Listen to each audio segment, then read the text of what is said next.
অনেকদিন পর আমি আর মারুফা ঝালমুড়ি মাখা খেতে গিয়ে অনেক মজা করলাম। সত্যি বলতে গেলে ঝালমুড়িটা মারাত্মক হয়েছিল খেতে। আর শেষেরটুকু খেতে না দিতেই মারুফা কান্নাকাটি করতে শুরু করলো।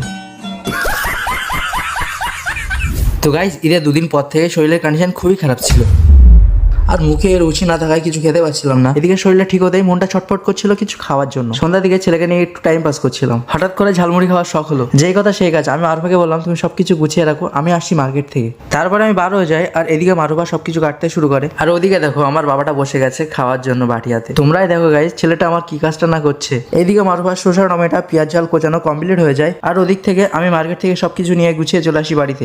সেইগুলো দেখতে আমার মুখ থেকে পানি চলে আসে, কারণ ঈদের পর থেকেই আমি ঝাল মশলার তরকারি খাওয়া বন্ধ করে দিয়েছি, কারণ শরীরটা খুব খারাপ ছিল। এদিকে ছেলেটা খুব দুষ্টুমি করছিল, আর আমি আর মারুফা মিলে ঝালমুড়িটা রেডি করছিলাম। তারপরে ঝালমুড়ি মাখানো রেডি হয়ে যায়, আর আমি মাখি দিয়ে প্রথম টেস্ট করাই। ঝালমুড়ি মায়ের হাতে দিতে ছেলেটা খুব দুষ্টুমি করছিল, ওই জন্য মাকে আমি চামচে করে তুলে দিই গালে। তারপরে মায়ের কাছ থেকে রিভিউ নিচ্ছিলাম টেস্টটা কেমন হয়েছিল। মা এটা খেয়ে খুবই পছন্দ করে। তারপরে আমি আর মারুফা টেস্ট করি। টেস্ট করতে গিয়ে পাল্লা দিয়ে খাওয়া হয়ে চলছিল। প্রশংসা না করলেও নয়, খেতে জাস্ট অসাধারণ হয়েছিল। সেটা বড় কথা নয়, বড় কথা হলো কামলালি অবশেষে টানাটানি বেঁধে যায়। শেষেরটুকু মারুফার কাছ থেকে আমি কেড়ে খেয়ে নিই, আর এদিকে মারুফা কান্না করতে বসে যায়। আর এই খাওয়া খাওয়ি যুদ্ধে মারুফা কেঁদে জিতে যায়, আর আমি হেসে জিতে যাই। আর যারা এই ভিডিওটি প্রথম থেকে দেখছেন, লাইক না করে কমেন্ট করে জানিয়ে দেবেন।